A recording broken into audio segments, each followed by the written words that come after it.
나는 이 집에서 가장 먼저 깨어난다. 사람들은 나를 재벌가 안주인이라 부르지만 실은 이 집의 죄를 정리하는 집사였다. 여보, 이번에도 당신이 좀 처리해. 그날 알았다. 이 집이 감옥이라면 열쇠는 이미 내 손에 있다는 걸. 나는 늘 이 집에서 가장 먼저 일어난다. 알람이 울리기 전 새벽 공기가 아직 차갑게 가라앉아 있을 때, 복도를 걸을 때마다 발소리가 크게 울릴까봐 슬리퍼를 손에 들고 맨발로 움직인다. 차가운 대리석 바닥이 발바닥에 닿을 때마다 온몸이 조금씩 깨어난다. 이 집은 크다. 방이 6개, 욕실이 4개, 거실은 우리 동네 작은 카페보다 넓다. 하지만 이상하게도 이 집은 늘 조용해야 한다. 내가 소리를 내면 안 되는 집이다. 주방불을 켜면 어젯밤 정리하지 못한 찻잔이 그대로 놓여있다. 고급 도자기 잔 2개, 립스틱 자국 하나 없이 깨끗한 잔과 커피 얼룩이 마른 잔. 남편이 손님을 맞이하고 웃고 악수를 나누던 흔적이다. 나는 잔을 들어 올린다. 손님이 누구였는지 굳이 묻지 않았다. 물어본 적도 없다. 중요한 건 그게 아니니까. 중요한 건 이 뒤처리를 30년 넘게 내가 해왔다는 사실이다. 싱크대에 물을 틀고 스펀지에 세제를 묻힌다. 거품이 일어나는 걸 보면서 생각한다. 이 집에서 가장 많이 거품을 만들어낸 건 나였구나. 사람들은 나를 재벌가 안주인이라고 부른다. 텔레비전에 비치는 사진 속 나는 늘 단정하다. 말수가 적고 품위 있는 여자. 남편 옆에 서서 미소 짓는 완벽하게 관리된 여자. 근데 그거 아세요? 그 사진 찍기 전에 저는 화장실에서 3번을 울었어요. 시어머니가 제 옷차림을 보시더니 그러셨거든요. 며느리가 남편보다 튀면 쓰나라고. 그래서 급하게 옷을 갈아입었죠. 더 수수한 걸로. 사진 속 미소는 그렇게 만들어졌다. 겉모습일 뿐이다. 실상 나는 이 집의 집사였다.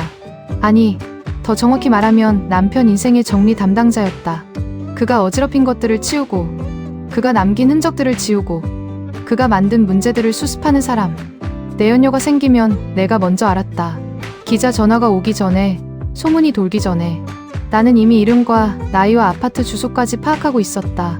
남편의 카드 명세서가 이상하게 바뀌면 나는 안다.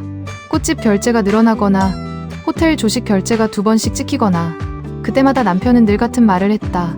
여보, 당신이 좀 알아서 해줘. 그 말엔 미안함도 없었다. 고마움도 없었다. 그저 오래된 습관처럼, 당연한 일처럼. 마치 여보, 내일 셔츠 좀 다려줘라고 말하는 것과 같은 톤이었다. 처음엔 분노했어요. 당연하잖아요. 어떤 여자가 남편의 외도를 알고 평온할 수 있겠어요. 벽에 머리를 박고 싶었고, 소리를 지르고 싶었고, 그 여자 집 앞에 가서 행패를 부리고 싶었죠. 하지만 나는 그러지 않았다. 대신 전화기를 들었다. 번호를 누르는 손이 떨렸지만 목소리는 떨리지 않았다. 수화기 너머로 젊은 여자의 목소리가 들렸다. 여보세요? 안녕하세요. 저는 그분 아내입니다. 전화기 너머로 숨소리가 멈추는 게 느껴졌다. 소리 높이거나 욕하려고 전화한 거 아니에요. 다만 한 가지만 말씀드리고 싶어서요. 이쯤에서 끝내는 게 서로를 위해 좋을 것 같아요. 저도 당신도 그리고 그 사람도요. 전화를 끊고 나면 나는 한동안 싱크대 앞에 서 있었다. 물이 흐르는 걸 멍하니 보면서 수돗물이 차갑게 손등을 적셨다. 내가 지금 무슨 일을 한 건지 스스로에게 묻지도 못한 채. 이상하죠? 남편한테 화를 내야 하는데 저는 그 여자한테 전화를 했어요. 남편한테는 한 번도 소리 지른 적이 없어요. 35해를 살면서 단 한 번도. 이 집에는 내가 흘린 말보다 삼킨 말이 훨씬 많다. 목구멍까지 차올랐다가 다시 삼킨 말들, 눈물과 함께 넘긴 말들, 베개에 얼굴을 묻고 소리 없이 내뱉은 말들. 그것들이 켜켜이 쌓여서 지금의 나를 만들었다. 나는 매일 밤 가계부를 쓴다. 사람들이 아는 그런 가계부가 아니다. 장을 보고 공과금을 적는 그런 가계부 말이다. 내 가계부에는 다른 것들이 적혀 있다. 날짜, 금액, 사람 이름, 그리고 그 돈이 왜 나갔는지. 2003년 4월 15일 3천만 원 김모 씨 합의금. 페이지를 넘긴다. 2007년 9월 3일 5천만 원 박모 씨 이사 비용 미 주의 자료요. 또 넘긴다. 2015년 12월 20일 1억 원 이모 씨 해외 유학 비용 명목. 처음엔 정말 무서웠다. 혹시라도 누가 볼까봐, 남편이 알게 될까봐 가슴이 두근거려서 글씨가 삐뚤어질 정도였다. 하지만 어느 순간부터 깨달았다. 이건 기록이 아니에요. 나를 지키는 일이에요. 기억하지 않으면 나는 사라진다. 아무도 기억해주지 않기 때문에 내가 나를 기억해야 했다. 이 가계부는 내가 이 집에서 무슨 일을 해왔는지, 내가 무엇을 감당해왔는지를 증명하는 유일한 물건이었다. 아이들은 자라면서 점점 아빠를 닮았다. 말투도, 눈빛도, 결정하는 방식도. 아들은 대화 중에 전화가 오면 망설임 없이 받았다. 딸은 식당에서 직원에게 말할 때 고개를 까딱이는 버릇이 있었다. 남편이 그랬던 것처럼 나는 그걸 보면서 마음 한켠이 놓이기도 했다. 적어도 아이들은 잘 살겠구나. 이 세상에서 살아남는 법을 아는 사람들이 되겠구나. 그런데 어느 순간부터 아이들은 나를 보지 않았다. 아니, 정확히 말하면 필요할 때만 봤다. 아빠가 화를 내면 나에게 와서 말했다. 엄마, 아빠 요즘 왜 그래? 엄마가 좀 말려봐. 아빠가 기분이 좋으면 나를 지나쳤다. 거실에서 아빠와 웃으며 대화하는 아이들 사이로 나는 조용히 과일을 깎아내갔다. 아무도 고맙다고 하지 않았다. 당연한 일이니까. 그날도 그랬다. 저녁 식탁에 셋이 앉아 있었다. 남편은 전화 통화를 하느라 늦는다고 했다. 나는 국을 끓여놓고 기다렸다. 30분, 1시간. 국이 식어서 다시 데웠다. 맛이 조금 탁해졌다. 아이들이 먼저 앉았다. 나는 말없이 반찬을 다시 정리했다. 젓가락 방향을 가지런히 맞추고 김치가 흘러내린 자리를 행주로 닦았다. 혹시라도 아이들이 입에 맞지 않는다고 할까봐 숟가락이 몇 번 오갔다. 조용한 식사였어요. 예전엔 이 식탁에서 웃음소리가 났었는데 아이들이 어릴 때는 서로 반찬 뺏으려고 실랑이 하고 국물 흘리고 그랬었는데 숟가락 소리가 멈췄다. 딸아이가 고개를 들지도 않은 채 말했다. 엄마는 그냥 아빠 말 잘 들으면 되는 거잖아. 왜 자꾸 일을 복잡하게 만들어? 나는 그 말을 바로 이해하지 못했다. 너무 아무렇지 않게 나온 말이라서. 너무 쉽게 마치 날씨 얘기를 하듯이. 뭐라고? 입 밖으로 나오지 않았다. 목소리가 목구멍에 걸렸다. 딸아이는 계속 밥을 먹었다. 자기가 무슨 말을 했는지도 모르는 것처럼. 옆에 앉은 아들도 고개를 숙인 채 폰을 보고 있었다. 숟가락을 쥔 손에 힘이 들어갔다. 손이 떨릴까봐 나는 천천히 숟가락을 내려놓았다. 딸깍. 그 소리가 생각보다 크게 울렸다. 아이는 그제야 나를 봤다. 하지만 금방 시선을 돌렸다. 마치 아무 일도 아니라는 듯이. 그 순간 온몸에 피가 거꾸로 흐르는 것 같았어요. 가슴이 답답하고 숨이 막히고. 근데 이상하게 눈물은 안 났어요. 너무 아프면 눈물도 안 나오더라고요. 나는 아무 말도 하지 못했다. 입을 열면 울음이 나올 것 같았다. 울음이 나오면 그동안 참아온 것들이 한꺼번에 쏟아질 것 같았다. 35년치 말들이. 그래서 나는 일어섰다. 조용히 빈 그릇을 들고 싱크대로 갔다. 엄마 후식 있어? 등 뒤로 딸의 목소리가 들렸다. 아무 일도 없었다는 듯이. 냉장고에 과일 있어. 내 목소리는 평소와 같았다. 35년을 연습한 목소리였다. 그날 밤 나는 설거지를 하며 오래 서 있었다. 물에 비친 내 얼굴이 낯설었다. 테일리스 싱크대에 일그러진 얼굴. 언제 이렇게 늙었는지. 눈가에 주름이, 처진 볼살이 거울 속 엄마를 닮아가고 있었다. 내가 언제 이렇게 말이 없어졌지. 예전엔 나도 웃었는데. 예전엔 나도 소리 내어 울었는데. 뜨거운 물이 손등을 적셨다. 조금 데웠지만 아프지 않았다. 이미 마음이 더 아팠으니까. 아이들 눈에 나는 가족을 지키는 엄마가 아니었다. 아빠 비위를 맞추는 무력한 여자였다. 남편 뒤치다거리나 하는 목소리 없는 사람. 그 사실이 물처럼 천천히 스며들었다. 심장으로, 뼛속으로. 모두 잠든 뒤 나는 서재로 내려갔다. 맨발로. 슬리퍼도 신지 않았다. 차가운 바닥이 발을 깨웠다. 서재 문을 열고 서랍을 열었다. 맨 아래 칸. 가계부가 있는 곳. 손이 떨렸다. 하지만 꺼냈다. 책상 앞에 앉았다. 스탠드를 켰다. 낡은 표지가 빛을 받아 반짝였다. 페이지를 넘긴다. 숫자들이 눈에 들어오지 않았다. 대신 얼굴들이 떠올랐다. 내가 대신 정리했던 여자들. 내가 대신 전화를 끊었던 사람들. 내가 대신 고개를 숙였던 순간들. 나는 가계부 위에 손을 올렸다. 그리고 처음으로 생각했다. 이걸 다 꺼내놓는 날이 오면 이 집은 무너질 수도 있겠구나. 잠시 두려웠다. 하지만 이상하게도 마음 한구석이 조금 가벼워졌다. 이 집이 나에게 감옥이었다면 나는 이미 열쇠를 쥐고 있었어요. 다만 아직 문을 열지 않았을 뿐이에요. 그날 이후로 집안의 공기가 달라졌다. 눈에 보이지는 않았다. 손에 잡히지도 않았다. 하지만 분명히 느껴졌다. 마치 장마 전 습기처럼 피부에 달라붙는 무언가가 있었다. 아침에 방문을 열고 나오는 순간부터 누군가 내 등을 보고 있다는 느낌이 들었다. 복도를 걸을 때, 주방에서 물을 따를 때, 식탁에 앉을 때 시선이 느껴졌다가 내가 고개를 돌리면 사라졌다. 말을 걸어도 대답이 한 박자 늦어졌다. 오늘 저녁은 뭐 먹을까? 아들이 폰에서 눈을 떼지 않은 채 대답했다. 아무거나. 그 아무거나가 예전과 달랐다. 예전에는 귀찮아서 하는 말이었다. 지금은 관심 없다는 뜻이었다. 남편은 여전히 아무 일 없다는 듯이 행동했다. 아침마다 같은 자리에 앉았다. 신문을 펼쳐들고 커피를 마시고 전화를 받았다. 35년 동안 봐온 풍경이었다. 하지만 뭔가 달랐다. 그의 눈이 자주 나를 피했다. 내가 앞치마를 두르고 주방에 서 있으면 그는 신문에 시선을 고정했다. 내가 커피를 따라주려고 다가가면 전화기를 들었다. 처음엔 내가 예민한 줄 알았어요. 하지만 35년을 같이 산 사람이에요. 그 사람이 무슨 생각을 하는지 눈빛만 봐도 알아요.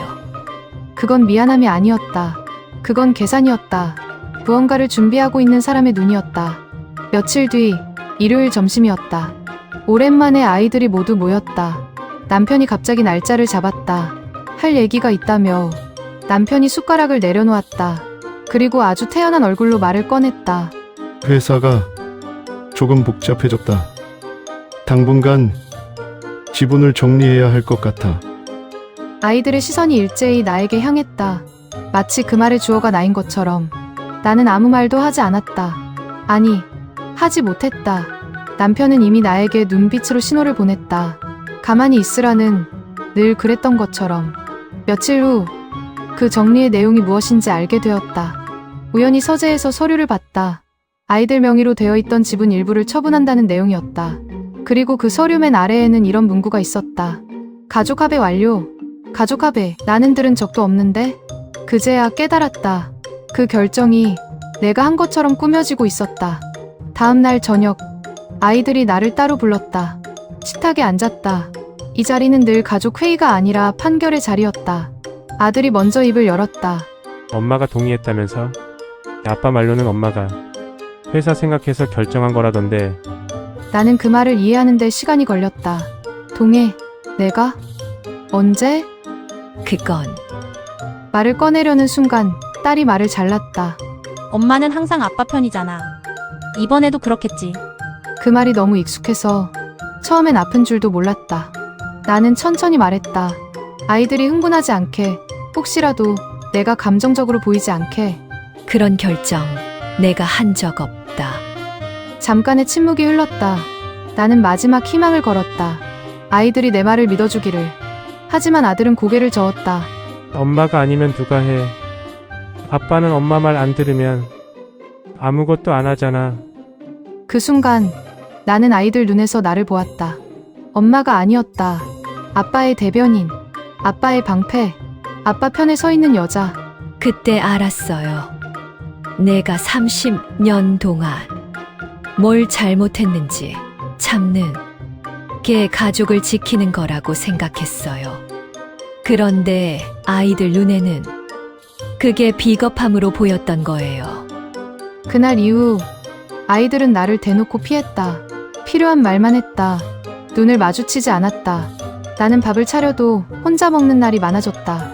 식탁에 4개의 그릇을 올려두고 하나씩 치우는 일이 익숙해졌다. 설거지를 하며 나는 자주 멈췄다. 손에 묻은 거품을 보며 내가 무엇을 잘못했는지 스스로에게 물었다.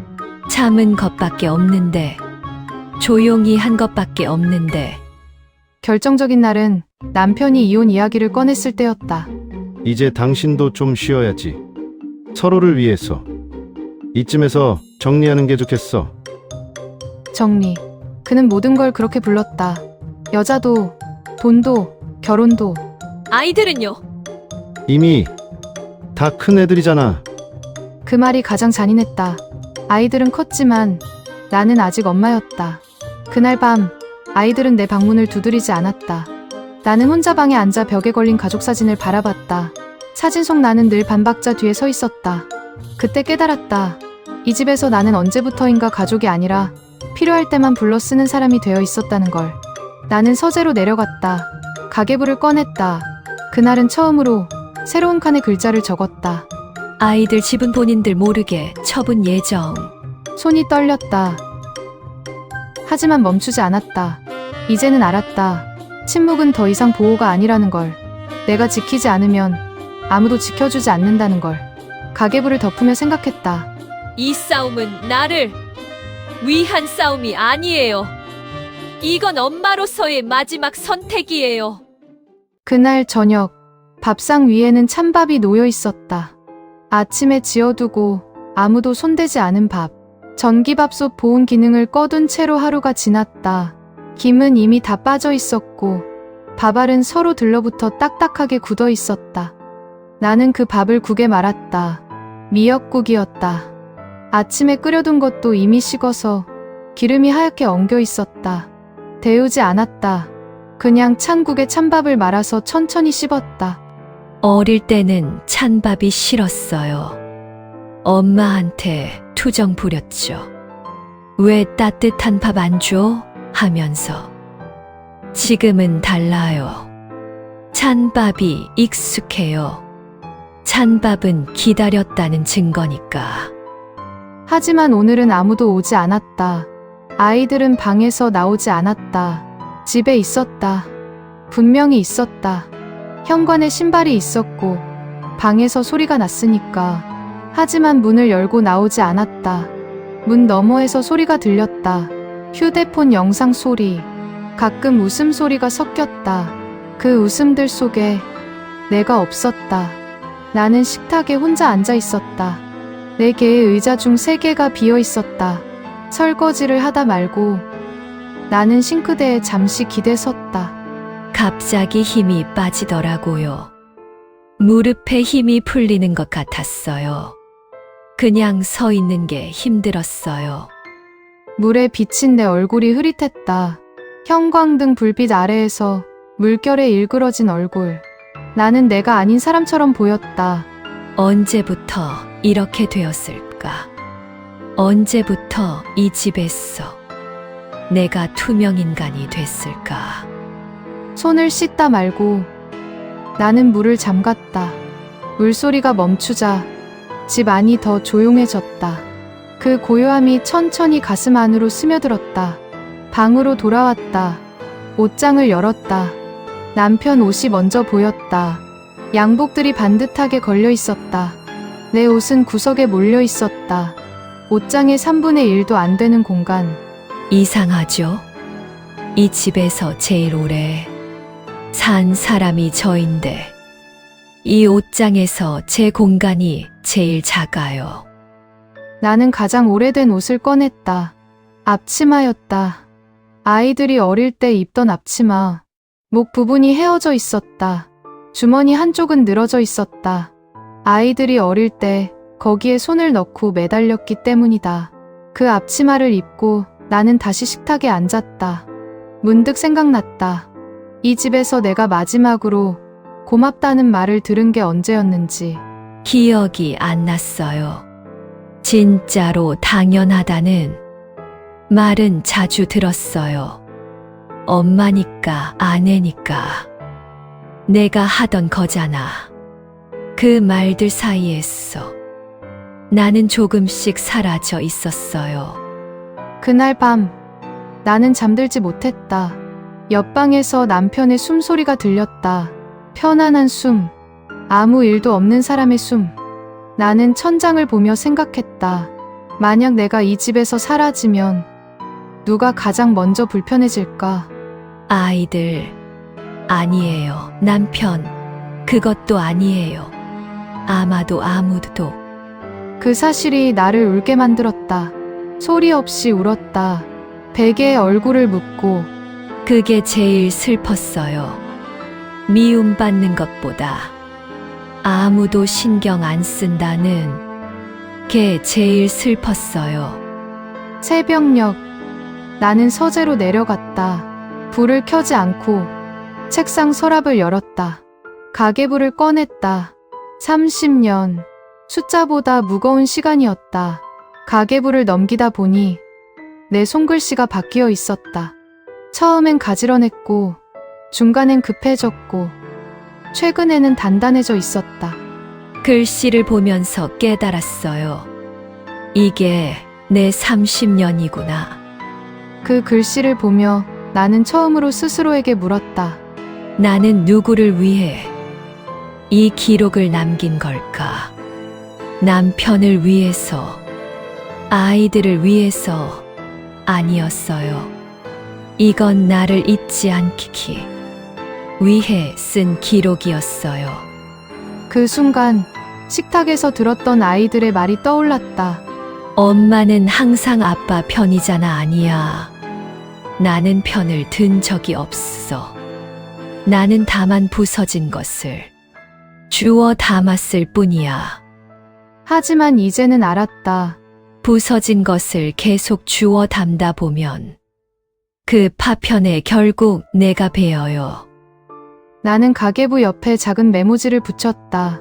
나를 지키는 것이 아이들을 지키는 것이다. 그 문장을 적는데 눈물이 떨어졌다. 이 결심이 엄마로서의 나를 내려놓는 것이 아니라 나로서의 나를 처음 꺼내는 일이기 때문이었을 거예요. 해가 떠올랐다. 창문 사이로 들어오는 빛이 가계부 위에 닿았다. 나는 조용히 가계부를 덮었다. 그리고 정리했다. 이제부터는 침묵하지 않기로. 내가 가진 것들을 하나씩 꺼내기로. 아직은 아무도 모르게. 아직은 조용하게. 이 집에서 내가 처음으로 나를 선택하는 순간이었다. 초인종이 울린 건 점심 무렵이었다. 나는 설거지를 하다 말고 손을 닦았다. 행주에 물기를 대충 묻히고 앞치마로 한 번 더 닦았다. 초인종 소리가 낯설었다. 이 집에 초인종이 울릴 일은 거의 없었다. 필요한 사람은 늘 안으로 들어왔다. 비밀번호를 알거나 열쇠를 가지고 있거나 필요 없는 사람은 애초에 오지 않았다. 경비실에서 막으니까. 그런데 초인종이 울렸다. 현관으로 걸어가며 인터폰 화면을 봤다. 흑백 화면에 사람 하나가 서 있었다. 얼굴이 잘 안 보였다. 모자를 눌러 쓰고 있었다. 문을 열었다. 낯익은 얼굴이 서 있었다. 아니, 낯익다기보다는 오래된 얼굴이었다. 기억 속 어딘가에 접혀있던 얼굴. 펼쳐보지 않으면 떠오르지 않는 그런 얼굴. 사모님, 그가 모자를 벗었다. 흰머리가 바람에 흩날렸다. 아니, 아직 그렇게 불러도 되는지 모르겠네요. 그 목소리를 듣는 순간 가슴 어딘가가 조용히 내려앉았다. 오래된 서랍을 열 때 느껴지는 그런 감각. 먼지 냄새와 함께 기억이 쏟아지는 정원사 박씨. 이 집에서 가장 오래 일했던 사람이었다. 20해 전이었어요. 이 집에 처음 왔을 때 정원에 박 씨가 있었어요. 계절마다 꽃을 심고 나무를 다듬고 아이들이 어릴 때 정원에서 뛰어놀면 조용히 지켜보던 사람이었어요. 나는 잠시 말을 잇지 못했다. 그는 예전보다 많이 늙어 있었다. 기억 속에 그는 허리가 곧았다. 삽을 들고 흙을 파고 무거운 화분도 거뜬히 옮겼다. 지금은 달랐다. 허리는 굽었고 어깨는 좁아져 있었다. 손등은 거칠어지고 검버섯이 피어 있었다. 세월이 그에게도 흘렀구나. 들어오세요. 그 말이 왜 그렇게 어렵게 나왔는지 모르겠다. 목구멍이 막힌 것처럼 한 글자씩 밀어내야 했다. 거실에 마주 앉았다. 소파와 소파 사이에 유리 테이블이 있었다. 그 위에 아무것도 놓여있지 않았다. 나는 차를 내와야 한다는 걸 알았다. 손님이 오면 차를 내오는 것. 35년 동안 해온 일이었다. 하지만 움직이지 못했다. 손이 떨렸다. 찻잔을 들면 소리가 날 것 같았다. 그래서 그냥 앉아 있었다. 그도 아무 말 없이 앉아 있었다. 잠시 침묵이 흘렀다. 그가 주머니에서 뭔가를 꺼냈다. 봉투 하나. 누렇게 바랜 봉투였다. 모서리가 접혀 있고 시간이 묻어 있는 봉투. 이건 제가 꼭 사모님께 드려야 할 것 같아서요. 봉투를 받는 순간 손끝이 서늘해졌다. 가벼운 봉투였다. 종이 몇 장 들어있는 정도. 하지만 손에 닿는 무게가 달랐다. 마치 돌덩이를 받는 것 같았다. 나는 봉투를 바로 열지 않았다. 그 안에 무엇이 들어있는지 이미 짐작하고 있었기 때문이다. 아니, 짐작이라기보다는 두려움이었다. 그때 제 아내 수술비요. 그가 고개를 숙였다. 손을 무릎 위에 올렸다. 거친 손이었다. 흙을 만지고 삽을 쥐고 가위질을 하던 손. 사모님 아니었으면 저희 집은 그때 끝이었을 겁니다. 기억났어요. 15년 전이었나. 박 씨 아내가 큰 수술을 받아야 했어요. 암이었어요. 그런데 돈이 없었죠. 정원사 월급으로는 감당이 안 됐어요. 그때 내가 했던 일이 떠올랐다. 남편 몰래 돈을 빼돌렸다. 가계부에는 정원 보수비라고 적었다. 실제로는 박 씨 아내 수술비였다. 남편은 절대 몰랐다. 관심도 없었으니까. 그런 말 하시려고 오신 건 아니잖아요. 내가 말했다. 목소리가 생각보다 단단하게 나왔다. 그는 잠시 나를 바라봤다. 눈이 마주쳤다. 늙은 눈이었지만 흐리지 않았다. 무언가를 결심한 사람의 눈이었다. 그는 침을 삼켰다. 목젖이 오르내렸다. 회장님이요, 아니 그분이 서재 바닥을 바꾼 적이 있습니다. 그 말에 심장이 한 박자 늦게 뛰었다. 서재 바닥. 언제였지? 기억을 더듬었다. 7년 전인가? 8년 전인가? 남편이 갑자기 서재를 리모델링 한다고 했다. 이유를 묻지 않았다. 물어도 대답 안 할 거니까. 그냥 업자들이 와서 일주일 동안 공사를 했다. 그때 박 씨가 있었다. 정원 일을 핑계로 집 안을 드나들던 때였다. 그때 뭘 보신 거예요? 내 목소리가 떨렸다. 감추려 했지만 감춰지지 않았다. 그때 제가 봤습니다. 바닥 아래 금고가 하나 있었습니다. 나는 숨을 삼켰다. 금고, 서재 바닥 아래 금고, 남편이 숨겨둔 금고, 존재조차 몰랐던 금고. 가슴이 뛰기 시작했다. 두근거림이 아니라 쿵쿵거림이었다. 심장이 갈비뼈를 치는 것 같았다. 그는 계속 말했다. 천천히, 하나하나, 마치 유언을 남기듯이. 그 안에 서류들이 있었습니다. 제가 글을 잘 몰라서 다 이해하진 못했지만 몇 가지는 알아봤습니다. 그가 손가락을 꼽았다. 이중장부, 회사 장부 말고 따로 적어둔 장부가 있었습니다. 하나, 해외 법인 명의 이름이 낯선 회사들이었습니다. 영어로 되어 있어서 잘 모르겠지만 분명히 돈이 오가는 서류였습니다. 둘, 그리고 담보로 한 차명 계약. 셋. 그 순간 온몸에 소름이 돋았어요. 내가 가계부에 적어왔던 것들. 의심만 하고 증거가 없었어서 마음속에만 쌓아두었던 것들. 그게 다 진짜였어요. 그가 말하는 모든 것이 내 기록과 맞아떨어졌다. 이상한 현금 인출, 설명 없는 해외 송금, 갑자기 바뀐 회사 구조, 아이들 명의로 되어 있던 것들이 하나씩 사라지는 것. 나는 알고 있었다. 하지만 증거가 없었다. 그래서 말하지 못했다. 그런데 지금 눈앞에서 누군가가 그 증거의 위치를 말해주고 있었다. 왜 지금 오신 거예요? 그 질문이 나도 모르게 흘러나왔다. 목소리가 갈라졌다. 그는 잠시 나를 바라봤다.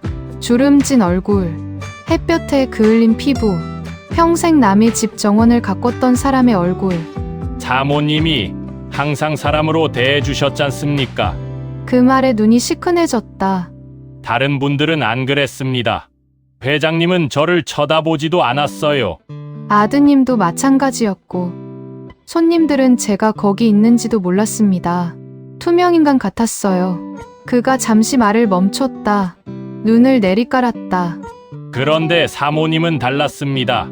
더운 날 물 한 잔 갖다 주시고, 비 오는 날 우산 챙겨주시고, 제 아내 수술비까지. 그게 얼마나 큰 건지 사모님은 모르실 겁니다. 이상했어요. 나는 그 사람을 특별히 대해준 적이 없어요. 그냥 당연하다고 생각했을 뿐이에요. 더운 날 밖에서 일하면 목마르잖아요. 비 오면 젖잖아요. 아픈 사람은 치료받아야 하잖아요. 하지만 그에게는 그게 특별했던 모양이다. 이 집에서 그를 사람으로 대해준 건 나뿐이었던 모양이다. 저는 오래 살지 못합니다. 그가 갑자기 말했다. 담담한 목소리였다. 작년에 병원에서 선고받았습니다. 길어야 1년이라고. 그래서 정리해야 할 것들을 정리하고 있습니다. 나는 아무 말도 하지 못했다. 이건 제가 마지막으로 할 수 있는 일입니다. 사모님께 받은 은혜를 갚는 거라고 생각해 주십시오. 그가 마지막으로 말했다. 회장님은 사모님이 아무것도 모른다고 생각합니다. 가계부만 쓰고 집안일만 하고 자기가 하는 일에는 관심 없다고. 그가 잠시 멈췄다. 눈을 들어 나를 똑바로 봤다. 그게 가장 큰 실수일 겁니다. 그 말은 위로처럼 들리지 않았다. 경고였다. 조심하라는 경고. 남편이 당신을 만만하게 본다는 경고. 그리고 기회였다. 남편이 방심하고 있을 때 움직이라는 기회. 그가 일어섰다. 허리를 펴는데 시간이 걸렸다. 나도 따라 일어섰다. 이만 가보겠습니다. 사모님, 건강하십시오. 박 씨도 건강하세요. 그 말이 얼마나 공허한지 우리 둘 다 알고 있었다. 그에게 건강은 이미 의미 없는 단어였다. 현관까지 배웅했다. 그가 신발을 신었다. 낡은 운동화였다. 정원에서 일할 때 신던 것과 같은 종류. 정원에 심은 목련, 올해도 피었겠네요. 그가 문을 열며 말했다. 뒤도 돌아보지 않고. 제가 심은 겁니다. 사모님이 목련 좋아하신다고 하셔서. 문이 닫혔다. 그의 뒷모습이 사라졌다. 나는 한참 동안 현관에 서 있었다. 목련 기억났어요. 20년 전 봄이었어요. 정원에서 박 씨가 일하고 있길래 무슨 꽃 좋아하냐고 물었어요. 그냥 대화하려고 그랬더니 되묻더라고요. 사모님은요? 그래서 목련이라고 했어요. 그 뒤로 매년 목련이 피었어요. 그게 박 씨가 심은 거였어요. 눈물이 났다. 왜 나는지도 모르게 작은 것들이 생각났다. 내가 별 생각 없이 건넨 물 한 잔, 비 오는 날 챙겨준 우산, 수술비, 그리고 목련. 이 집에서 나를 기억하는 사람이 있었다. 내가 한 작은 일들을 기억하고 20년 동안 목련을 심어준 사람이 거실로 돌아왔다. 봉투가 테이블 위에 있었다. 누렇게 바랜 봉투. 나는 소파에 앉아 그것을 열었다. 안에는 2가지가 있었다. 첫 번째는 간단한 메모였다. 서재 바닥, 책상 기준 오른쪽 2번째.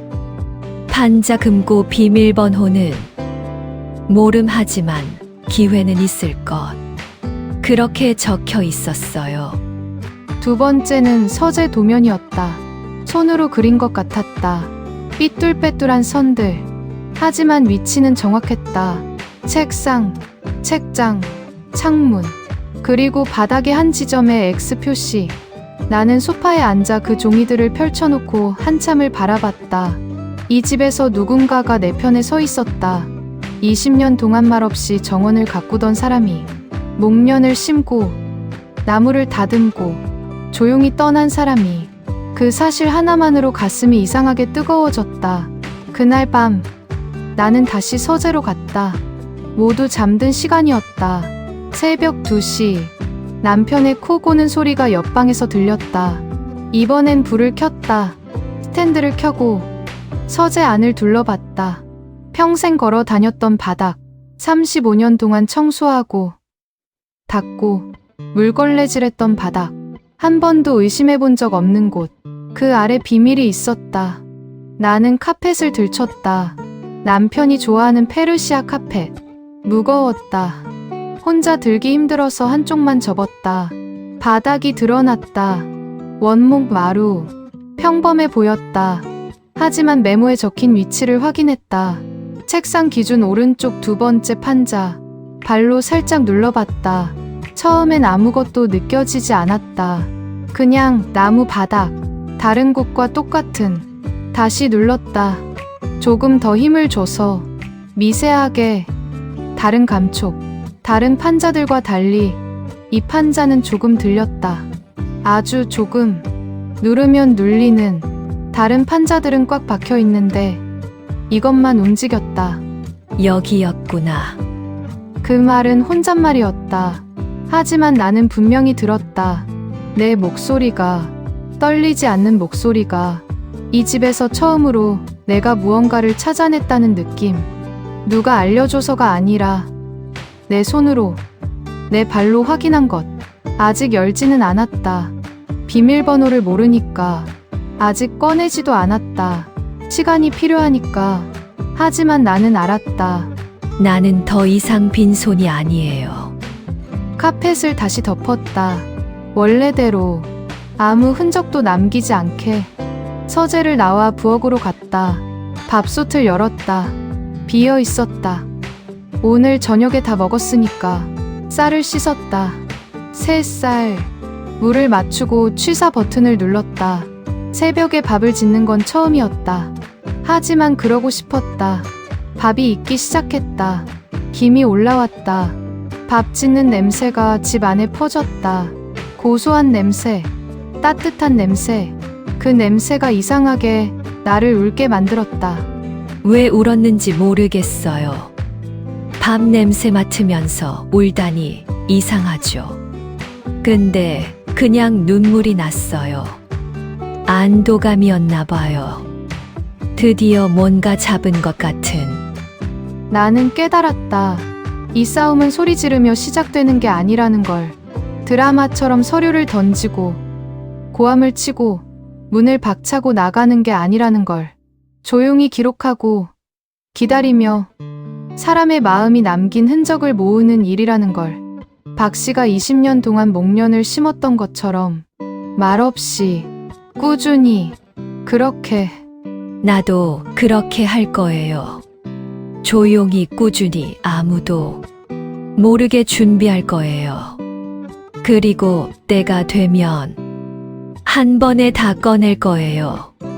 그날 이후 나는 매일 같은 시간에 서재에 들어갔다. 새벽 2시. 모두가 잠든 시간. 아무도 모르게, 아무 말도 하지 않게. 금고를 열지는 못했다. 비밀번호를 모르니까. 하지만 그 위치를 확인했다. 판자의 감촉을 기억했다. 언젠가 열 날을 위해 가계부도 다시 펼쳤다. 예전 기록들을 읽었다. 날짜, 금액, 이름, 그리고 메모들. 내가 적어둔 의심들. 이제 그것들이 의미를 가지기 시작했다. 분명히 전과는 달랐어요. 똑같이 아침에 일어났어. 밥 짓고 설거지하고 빨래하지만 마음이 달랐어요. 나는 더 이상 혼자가 아니었다. 박 씨가 남긴 도면이 있었다. 가계부에 쌓인 기록들이 있었다. 그리고 바닥 아래 금고가 있었다. 아직 열지 못한, 하지만 분명히 존재하는. 나는 더 이상 무력하지 않았다. 이것은 아직 전쟁이 아니에요. 창밖으로 새벽빛이 들어오고 있었다. 곧 해가 뜰 시간이었다. 곧 또 하루가 시작될 시간이었다. 하지만 이건 내 인생에서 처음으로 얻은 작은 승리예요. 밥솥에서 취사 완료 알림이 울렸다. 나는 일어나서 밥솥을 열었다. 김이 피어올랐다. 갓 지은 밥, 윤기가 흐르는 밥, 주걱으로 밥을 섞었다. 뜨거운 김이 얼굴에 닿았다. 눈물 자국 위로 따뜻했다. 오늘도 하루가 시작됐다. 하지만 어제와는 다른 하루였다. 정원에 핀 목련이 창문 너머로 보였다. 하얀 꽃이 피 아침 햇살에 빛나고 있었다. 박 씨가 심은 목련. 나는 그 꽃을 보며 작게 말했다. 고마워요. 그 말은 박 씨에게 하는 말이었다. 그리고 나 자신에게 하는 말이기도 했다. 버텨줘서 고맙다고. 여기까지 와줘서 고맙다고. 아이들이 집에 모인 건 오랜만이었다. 명절도 아니고, 누구 생일도 아니었다. 제사도 아니었고, 특별한 기념일도 아니었다. 그냥 평범한 토요일 오후였다. 남편이 갑자기 날짜를 잡았다. 아침에 커피를 마시다 말고 아무렇지 않게 말했다. 이번 주 토요일에 애들 다 오라고 해 할 얘기가 있어. 그 말 한마디에 아이들은 이유도 묻지 않고 집으로 왔다. 큰아들은 주말 골프 약속을 취소했고 딸은 친구들과의 모임을 미뤘다. 아버지가 부르면 오는 것. 그게 이 집의 질서였다. 35년 동안 한 번도 바뀌지 않은 질서. 나는 아침부터 음식을 준비했다. 갈비찜을 만들었다. 아들이 좋아하는 음식. 잡채도 했다. 딸이 어릴 때부터 좋아하던 것. 전도 부쳤다. 남편이 술 마실 때 찾는 안주. 모두의 입맛을 맞추느라 새벽부터 움직였다. 손이 바빴다. 하지만 마음은 더 바빴다. 오늘 무슨 일이 벌어질지 나는 알고 있었다. 아니, 짐작하고 있었다. 남편이 갑자기 가족을 모은다는 건 뭔가를 선언하겠다는 뜻이었다. 그리고 그 선언의 희생양이 누가 될지도. 오후 5시 아이들이 도착했다. 큰아들이 먼저 왔다. 현관에서 신발을 벗으며 짧게 인사했다. 엄마 왔어. 눈도 마주치지 않았다. 요즘 늘 그랬다. 집은 문제로 서먹해진 뒤로 아들은 나를 피했다. 딸이 그 뒤로 들어왔다. 딸은 그나마 나았다. 짧게나마 눈인사를 했다. 엄마 밥 많이 했네. 오랜만에 다 모이니까. 그 말이 공허하게 울렸다. 다 모인다고 해서 가족인 건 아니니까. 식탁에 앉았다. 내 개의 의자. 남편이 상석에, 아들이 옆에, 딸이 건너편에. 나는 부엌에서 가장 가까운 자리에 앉았다. 언제든 일어나서 반찬을 가져오기 편한 자리. 35년 동안 내 자리였다. 나는 수저를 가지런히 놓았다. 손이 자꾸 수저를 다시 맞췄다. 똑바로. 다시. 또 다시. 강박처럼. 긴장했어요. 손이 떨리는 걸 들키기 싫어서. 뭔가를 만지작거려야 했어요. 수저를 맞추고 젓가락 방향을 고치고. 그러다 보면 떨림이 안 보일 것 같았어요. 그날따라 숟가락 소리가 유난히 크게 들렸다. 금속이 나무 식탁에 닿는 소리. 딸깍, 딸깍. 그 소리가 심장 박동처럼 들렸다. 남편이 입을 열었다. 그는 평소처럼 의자에 기대앉아 있었다. 등을 뒤로 젖히고, 다리를 꼬고, 편안한 자세, 편안한 얼굴. 이미 모든 것을 정리해둔 사람의 표정이었다. 다들 바쁜데 와줘서 고맙다. 형식적인 인사였다. 고맙다는 말에 감정이 없었다. 회의 시작 전 인사말처럼. 그가 커피잔을 내려놓았다. 그리고 말했다. 엄마가 요즘 회사 일에 좀 실수가 많아. 그 말이 아무렇지 않게 흘러나왔다. 마치 날씨 얘기를 하듯이, 마치 어제 뉴스를 전하듯이, 그렇게 자연스럽게 아이들의 시선이 일제히 나에게 향했다. 동시에 마치 짝이라도 한 것처럼 그 시선 속에는 의심보다 당혹이 먼저 있었다. 무슨 말이지? 하는 표정. 갑자기 왜? 하는 눈빛. 지분 문제도 그렇고 서류 처리도 그렇고 그는 말을 고르듯 천천히 이어갔다. 한마디 한마디 무게를 실어서. 아빠가 대신 수습하느라 많이 힘들었다. 그 말에 큰아들이 입술을 깨물었다. 얼굴이 굳어졌다. 엄마 왜 우리한테 말 안 했어? 그 질문은 책망이 아니었다. 화난 목소리도 아니었다. 실망이었다. 순수한 실망. 엄마가 그랬다고? 하는. 나는 그 표정을 너무 잘 알았다. 어릴 때 아들이 학교에서 상을 받아왔는데 내가 못 갔을 때 엄마 왜 안 왔어? 하던 그 표정. 책망이 아니라 서운함. 실망. 그 눈을 보는 게 제일 힘들었어요. 아들이 저를 믿지 못하는 눈. 아니, 믿고 싶은데 믿을 수 없다는 눈. 그게 칼보다 아팠어요. 나는 아무 말도 하지 않았다. 입을 열면 안 됐다. 아직은 말할 차례가 아니었다.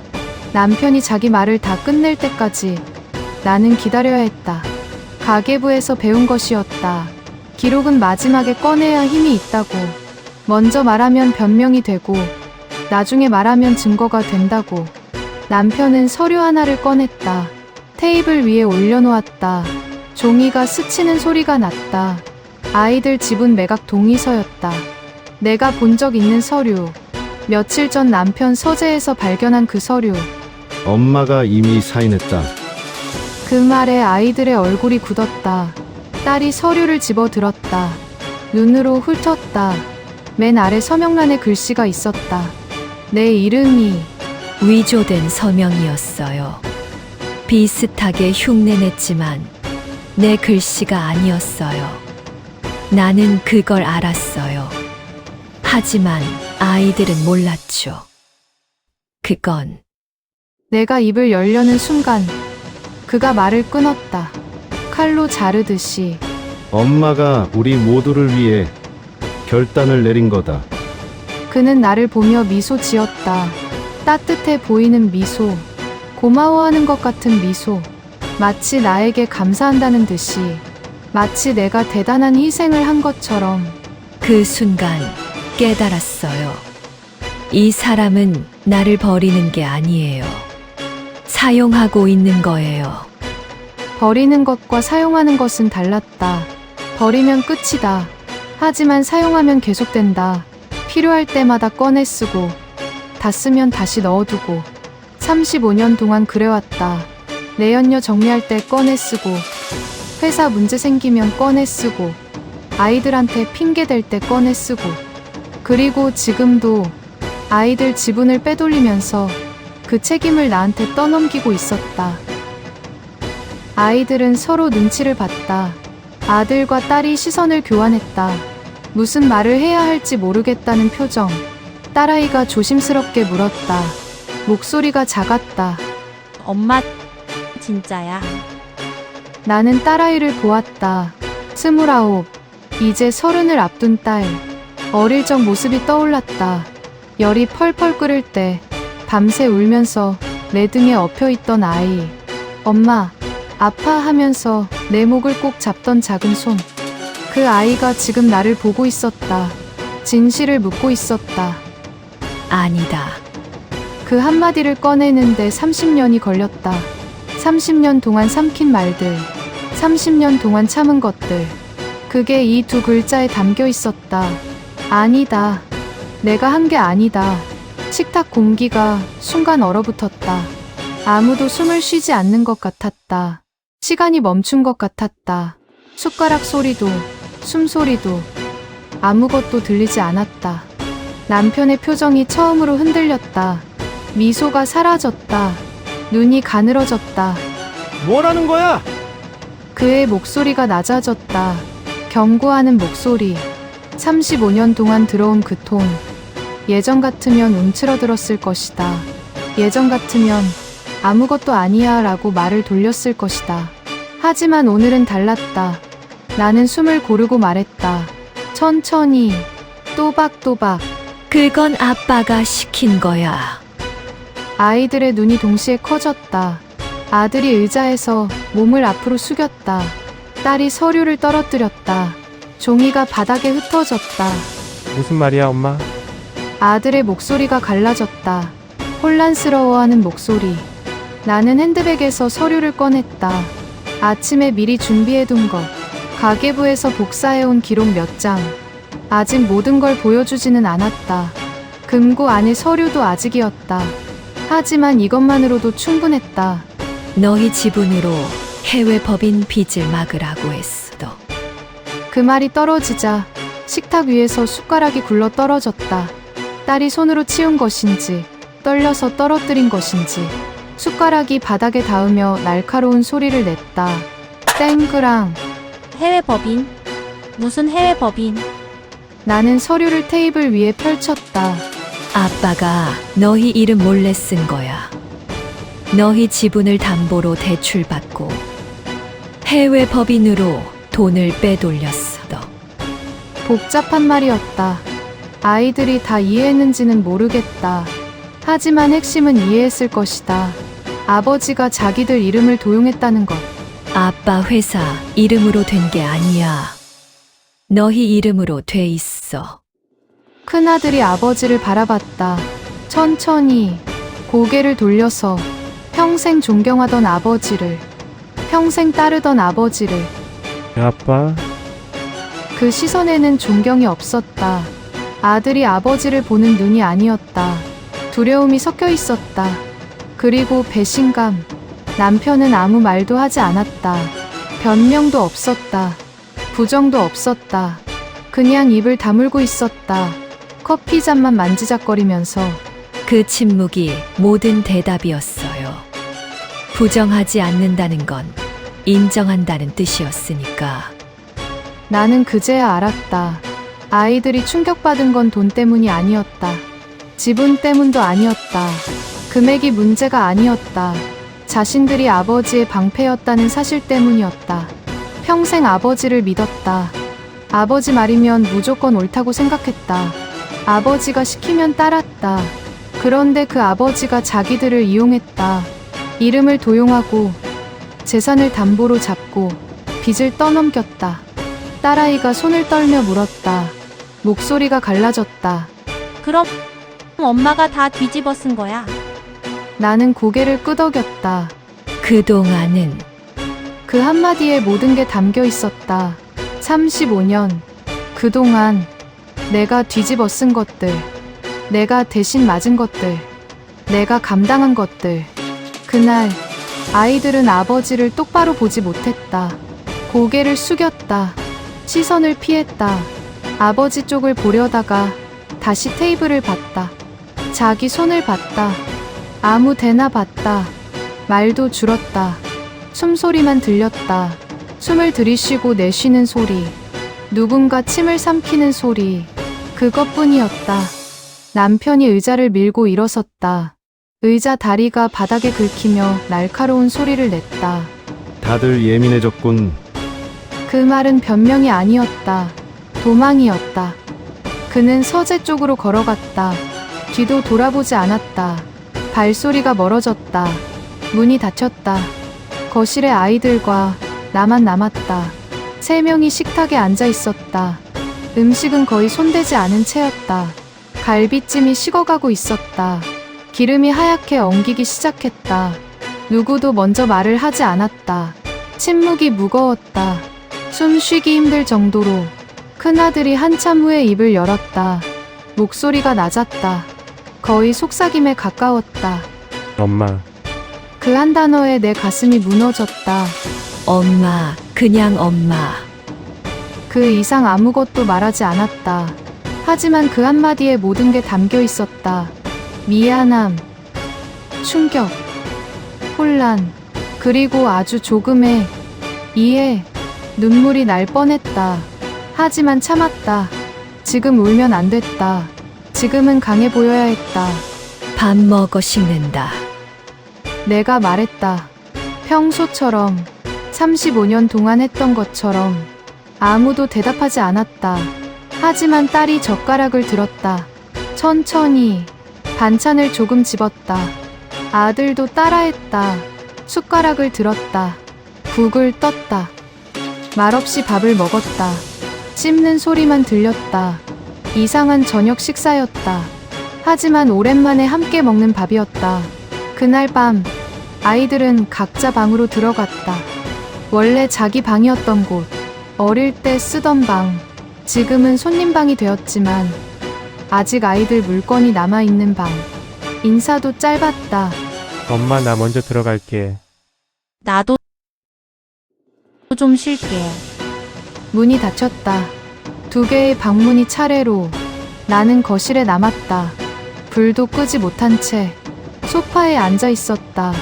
가족의 공기가 달라졌다는 걸 느꼈어요.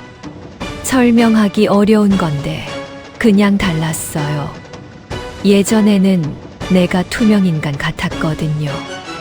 있어도 없는 것처럼. 근데 오늘은 달랐어요. 아이들이 나를 봤어요. 진짜로 아직 내 편은 아니었다.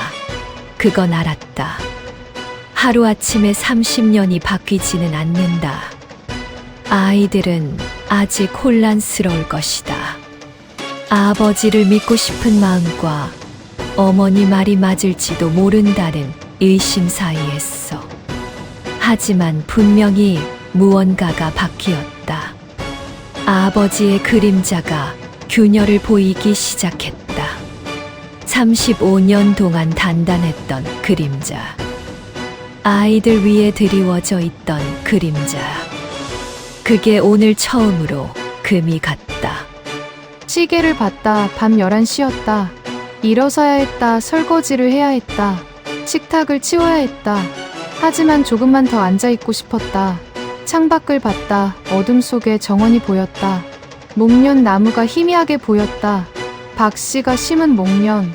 그리고 알았어요. 이제부터는 되돌릴 수 없다는 걸. 오늘 한 말들 꺼낸 서류들. 아이들 앞에서 밝힌 진실들. 그건 다시 주워 담을 수 없었다. 진실은 한 번 모습을 드러내면 다시 숨어주지 않아요. 무서웠다. 솔직히 앞으로 어떻게 될지 몰랐다. 남편이 어떻게 나올지, 아이들이 어느 쪽을 선택할지. 하지만 후회는 없었다. 30년 동안 숨긴 것보다 오늘 하루 말한 게 더 가벼웠다. 가슴이 조금 풀린 것 같았다. 아주 조금 일어섰다. 다리가 저렸다. 오래 앉아 있어서 식탁으로 갔다. 그릇을 치우기 시작했다. 남은 음식을 랩에 쌌다. 갈비찜은 내일 데워 먹으면 됐다. 설거지를 하면서 생각했다. 내일은 어떤 하루가 될까? 남편은 나한테 뭐라고 할까? 아이들은 어떤 표정으로 나를 볼까? 모르겠다. 알 수 없다. 하지만 한 가지는 확실했다. 이제 시작이에요. 진짜 싸움은 이제부터예요. 물을 잠갔다. 손을 닦았다. 불을 껐다. 어둠 속에서 창문을 봤다. 내 얼굴이 유리에 비쳤다. 낯선 얼굴이었다. 하지만 싫지 않았다. 처음으로 내 얼굴이 싫지 않았다. 전화는 새벽에 왔다. 새벽 4시. 창밖은 아직 깜깜했다. 핸드폰이 진동하며 협탁 위에서 덜덜거렸다. 화면 불빛이 어둠 속에서 번쩍였다. 그 시간에 울리는 전화는 항상 좋은 소식이 아니다. 35년을 살면서 배운 것이었다. 새벽 전화는 부고이거나 사고이거나 아니면 재앙의 시작이다. 나는 벨소리를 한 번 듣고 바로 받지 못했다. 손이 움직이지 않았다. 가슴이 먼저 알고 있었기 때문이다. 무언가 나쁜 일이 일어났다는 걸. 2번째 벨소리. 3번째. 겨우 손을 뻗어 전화를 받았다. 김숙자 씨 맞으십니까? 낯선 남자의 목소리였다. 딱딱한 목소리. 공무원 특유의 기계적인 톤. 네, 맞습니다. 서부경찰서 경제범죄수사팀입니다. 횡령 혐의로 고소장이 접수됐습니다. 그 말이 너무 또렷해서 귀가 아플 정도였다. 새벽 공기보다 차가운 말, 칼날처럼 날카로운 말. 횡령, 고소장, 접수. 나는 아무 말도 못했다. 목 안쪽이 막힌 것처럼 소리가 나오지 않았다. 입을 열었지만 숨만 새어 나왔다. 오늘 중으로 출석 요청이 갈 겁니다. 확인 부탁드립니다. 전화가 끊겼다. 끊긴 줄도 몰랐다. 한참이 지나서야 화면이 꺼진 걸 알았다. 전화를 끊고도 한동안 나는 핸드폰을 쥐고 있었다. 어둠 속에서 침대 가장자리에 앉아서 핸드폰을 두 손으로 꼭 쥐고 마치 그게 유일한 버팀목인 것처럼. 횡령, 그 단어가 머릿속에서 맴돌았어요. 횡령, 그건 나와는 너무 먼 말이었어요. 횡령이라니. 내가? 무슨 돈을 횡령했다는 건가? 나는 늘 남의 돈을 남의 이름으로 정리해온 사람이다. 내 돈을 가져본 적이 없다. 내 명의 계좌에 큰 돈이 있어 본 적도 없다. 모든 돈은 남편 것이었고, 회사 것이었고, 가족 것이었다. 그런데 횡령? 그제야 깨달았어요. 그 사람이 뭘 하려는 건지. 거실에 나가 불을 켰다. 스위치를 누르자 형광등이 깜빡이다 켜졌다. 불빛 아래 이 집이 처음으로 낯설게 느껴졌다. 35년을 산 집인데, 내가 청소하고 정리하고 갖고 온 집인데 모든 게 달라 보였다. 소파도 테이블도 벽에 걸린 그림도 마치 남의 집에 들어온 것 같았다. 남편의 방 문은 굳게 닫혀 있었다. 며칠 전부터 그는 안방을 쓰지 않았다. 서재 옆 작은 방으로 옮겼다.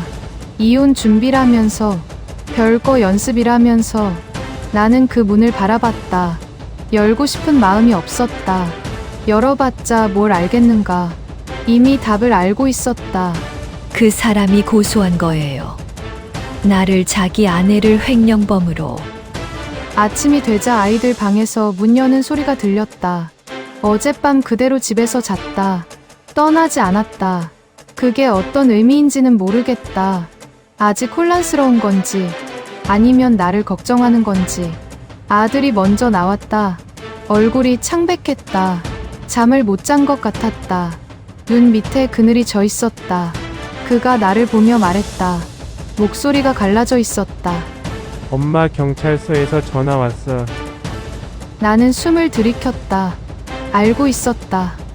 아이들한테도 연락이 갈 거라는 걸. 아빠가 우릴 고소장에 증인으로 올렸대. 그 말은 내 심장을 정확히 찔렀다. 증인. 아이들을 증인으로. 가슴이 무너지는 소리가 들렸다. 물리적인 소리는 아니었지만 분명히 들렸다. 쿵 무너지는 소리. 그제야 알았어요. 이 사람은 나를 무너뜨리는 데서 멈출 생각이 없다는 걸. 아이들까지 끌어들이겠다는 걸. 증인이라는 건 뭘 의미하는가? 법정에 서야 한다는 것이다. 아버지와 어머니 사이에서 선택해야 한다는 것이다. 누구 편에 설 건지, 누가 진실을 말하는 건지. 남편은 아이들을 인질로 삼은 것이다. 나를 압박하기 위해 아이들을 끼워 넣으면 내가 물러설 거라고 생각한 것이다. 딸아이가 방에서 나왔다. 눈이 부어 있었다. 밤새 운 것 같았다. 그녀가 내 손을 붙잡았다. 차가운 손이었다. 그리고 떨리고 있었다. 미세하게. 계속. 엄마 우리 괜찮은 거지? 그 목소리가 너무 작았다. 어릴 때 악몽 꾸고 내 방에 찾아오던 때처럼. 엄마, 나 무서워 하던 때처럼. 나는 대답하지 못했다. 괜찮다고 말할 수 없었다. 거짓말을 할 수 없었다. 괜찮지 않으니까. 아무것도 괜찮지 않으니까. 그 떨리는 손을 잡고 있으면서 저도 떨리고 있었어요. 하지만 보여주면 안 됐어요. 엄마가 무너지면 아이들도 무너지니까. 밥 먹자. 아침 안 먹으면 안 돼. 그 말밖에 할 수 없었다. 그게 내가 할 수 있는 전부였다. 그날 오후 변호사 사무실에 갔다. 아는 사람을 통해 급하게 잡은 상담이었다. 고층 빌딩 15층. 유리창 너머로 도시가 보였다. 작아 보였다. 개미처럼 움직이는 사람들. 장난감 같은 자동차들. 변호사는 중년 남자였다. 안경을 쓰고 서류를 넘기며 말했다. 감정 없는 목소리로. 고 소장 내용을 보니 회사 자금 횡령 혐의입니다. 금액이 상당하네요. 저는 횡령한 적 없습니다. 그건 저도 믿습니다. 하지만 문제는 증거예요. 변호사가 서류를 내려놓았다. 안경을 벗고 나를 봤다. 상대 측이 제출한 자료를 보면 김 씨 명의 계좌로 자금이 이체된 기록이 있습니다. 그리고 그 자금이 다시 해외 법인으로 빠져나갔고요. 그건 남편이 시킨 거예요. 제가 결정한 게 아니라. 그걸 증명할 수 있습니까? 그 질문에 말문이 막혔다. 증명. 어떻게 증명하지? 남편이 시켰다는 걸. 35년 동안 남편 말대로 했다는 걸? 녹음한 적 없다. 문서로 받은 적 없다. 그냥 그가 말하면 했다. 아내니까, 믿으니까, 의심하지 않으니까. 기록이 없으면 불리합니다. 변호사의 말은 정확했다. 칼처럼 정확했다. 나는 가계부를 떠올렸다. 30년. 하루도 빠짐없이 적어온 기록. 날짜, 금액, 이름, 이유. 모든 게 거기 있었다. 남편이 무슨 돈을 어디에 썼는지, 내가 무슨 지시를 받았는지. 기록이 있습니다. 제가 따로 적어둔 게 있어요. 어떤 기록입니까? 가계부요. 30년치. 변호사의 눈이 커졌다. 처음으로 관심을 보이는 표정. 그 가계부 지금 어디 있습니까? 집에 돌아왔다. 현관문을 열자마자 뭔가 이상하다는 걸 느꼈다. 공기가 달랐다. 누군가 다녀간 흔적. 서재로 갔다. 문이 열려 있었다. 평소에는 닫아두는 문인데 안으로 들어갔다. 서재가 뒤집혀 있었다. 서랍은 열려 있고 서류는 바닥에 흩어져 있었다. 책상 위도 엉망이었다. 누군가 급하게 뭔가를 찾은 흔적. 나는 바닥에 주저앉았다. 다리에 힘이 풀렸다. 무릎이 차가운 마루에 닿았다. 알았어요. 그가 다 가져갔다는 걸. 가계부가 없었다. 서랍 맨 아래 칸. 내가 30년 동안 숨겨둔 곳. 거기가 비어 있었다. 낡은 표지. 다른 모서리. 내 손때가 묻은 가계부. 30년의 기록. 30년의 증거. 사라졌다. 아, 소리가 났다. 내 입에서 울음도 아니고 비명도 아닌 그냥 소리. 공기가 빠지는 소리 같은. 그가 가져갔다. 내가 변호사를 만나러 간 사이에 계획적이었다. 처음부터 고소장을 넣고 나를 바쁘게 만들고 그 틈에 증거를 없앤 것이다. 완벽했어요. 그 사람답게 빈틈없이. 나를 함정에 빠뜨리고 탈출구까지 막아버린 거예요. 그날 밤 아이들은 각자 방에 갇혔다. 전화도 조심하고 외출도 삼가라고 변호사가 말했다. 수사가 진행 중이니까. 괜히 불필요한 접촉을 하면 불리해질 수 있으니까. 아이들은 말없이 방으로 들어갔다. 문을 닫았다. 그 문들이 감옥 문처럼 보였다. 미안했어요. 아이들한테. 엄마 때문에 이렇게 됐다고 생각할 것 같았어. 아니, 실제로 그렇잖아요. 내가 입을 열지 않았으면 이렇게까지 안 됐을 텐데. 하지만 후회는 없었다. 이상하게도 입을 열지 않았으면 어땠을까? 계속 참았으면? 남편이 시키는 대로 했으면? 아이들 지분은 사라졌을 것이다. 빚만 남았을 것이다. 나는 계속 죄인 취급을 받았을 것이다. 진짜 죄인이 아닌데 나는 부엌에서 밥을 했다. 누군가는 먹어야 했기 때문이다. 아무도 식욕이 없어도 밥은 지어야 했다. 그게 내가 할 수 있는 일이었다. 쌀을 씻었다. 물을 맞췄다. 취사 버튼을 눌렀다. 밥솥이 김을 내뿜기 시작했다. 취익 하는 소리. 익숙한 소리. 35년 동안 들어온 소리. 나는 그 소리를 들으며 울지 않았다. 울면 무너질 것 같았다. 한 번 울기 시작하면 멈출 수 없을 것 같았다. 울 시간이 없었어요. 울고 있을 여유가 없었어요. 생각해야 했어요. 어떻게 해야 하는지. 그때 문자가 왔다. 핸드폰이 진동했다. 화면을 봤다. 남편이었다. 문자 한 통이었어요. 딱 한 줄. 화면에 글자가 떠 있었다. 이쯤에서 멈추는 게 서로에게 좋을 거다. 그게 전부였다. 한 줄. 마침표 하나. 나는 그 문자를 한참 바라봤다. 글자가 눈에 들어오지 않았다. 읽었는데 이해가 안 됐다. 아니, 이해는 됐다. 믿기지 않았을 뿐. 협박이었어요. 그만두면 봐준다는 뜻이었어요. 가계부를 가져갔으니까 이제 내 편엔 아무것도 없다는 뜻이었어요. 나는 핸드폰을 내려놓았다. 식탁 위에 화면이 꺼졌다. 어둠 속에 내 얼굴이 비쳤다. 희미하게. 그리고 천천히 일어섰다. 다리가 떨렸지만 일어섰다. 부엌을 나와 복도를 걸었다. 화장실로 갔다. 거울 앞에 섰다. 거울 속 얼굴이 보였다. 얼굴은 늙어 있었다. 주름이 깊었다. 눈 밑에 그늘이 졌다. 입꼬리가 처져 있었다. 눈은 지쳐 있었다. 충혈되어 있었다. 내가 이렇게 늙었구나. 내가 이렇게 지쳤구나. 거울을 보면서 생각했어요. 하지만 그 안에 다른 것이 보였다.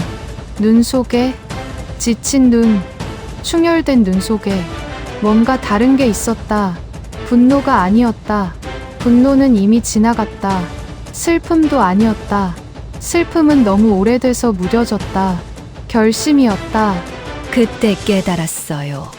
이 싸움은 이제 나만의 싸움이 아니라는 걸. 아이들이 증인으로 끌려나갈 것이다. 법정에서 아버지와 어머니 사이에 설 것이다. 선택을 강요받을 것이다. 그걸 막아야 했다. 아이들이 그런 상황에 놓이지 않게 해야 했다. 아이들을 지키기 위해 나는 끝까지 가야 해요.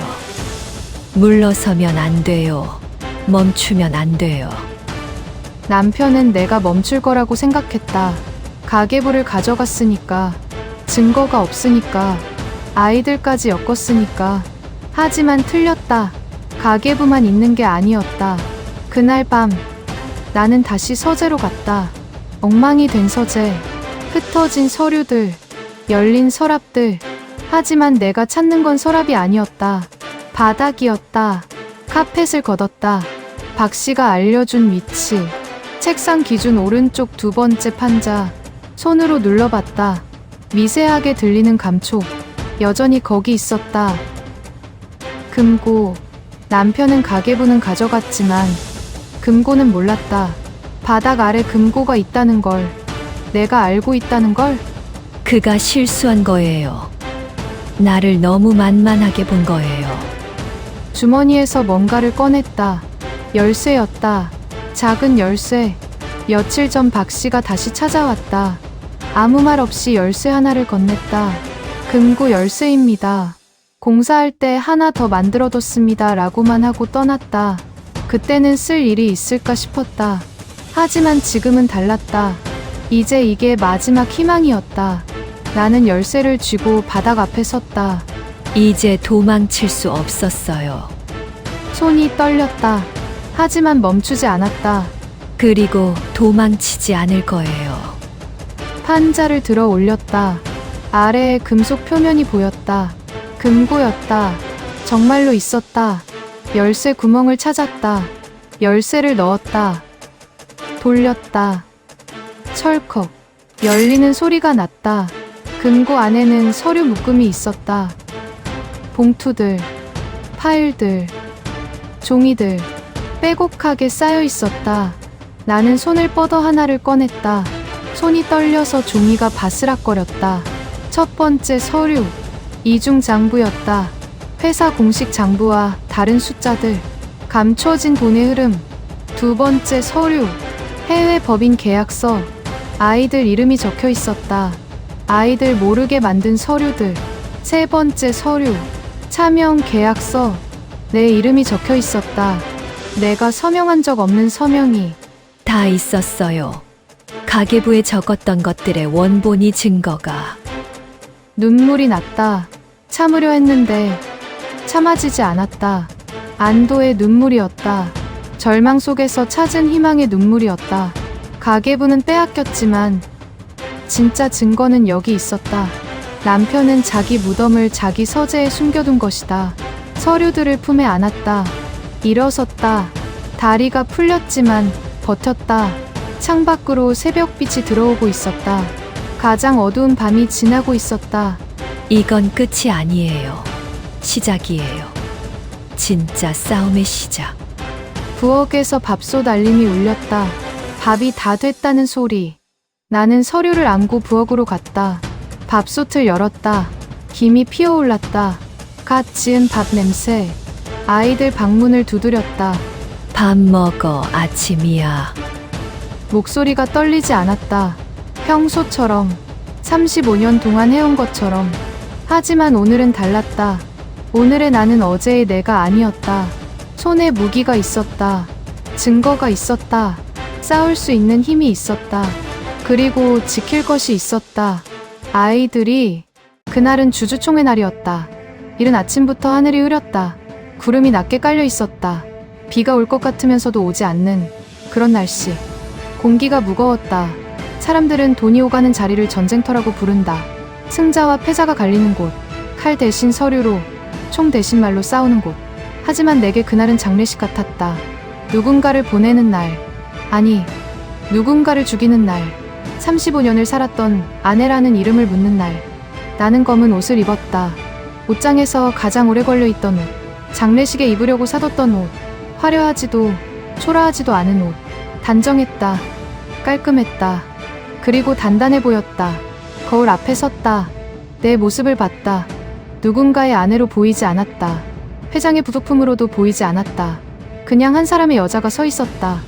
예순을 넘긴, 주름진, 하지만 눈빛이 살아있는 여자. 오늘이 마지막이에요. 이 옷을 입고. 저 회의장에 들어가면 모든 게 끝나요. 아니, 모든 게 시작되는 거예요. 가방을 들었다. 평소보다 무거웠다. 서류들이 들어있었다. 금고에서 꺼낸 서류들. 30년의 증거들. 현관문을 열었다. 뒤돌아보지 않았다. 회의장은 호텔 대연회장이었다. 샹들리에가 천장에서 빛나고 있었다. 긴 테이블들이 줄지어 있었다. 정장을 입은 사람들이 모여 있었다. 주주들, 임원들, 기자들. 회의장에 들어서자 사람들의 시선이 나에게 쏠렸다. 수군거리는 소리가 들렸다. 고개를 돌리는 사람들. 손으로 입을 가리고 속삭이는 사람들. 저 사람이 횡령 혐의 받은 사람 아니야? 회장 부인인데 왜 여기 온 거지? 그 시선 속에는 동정도 있었고 비웃음도 있었다.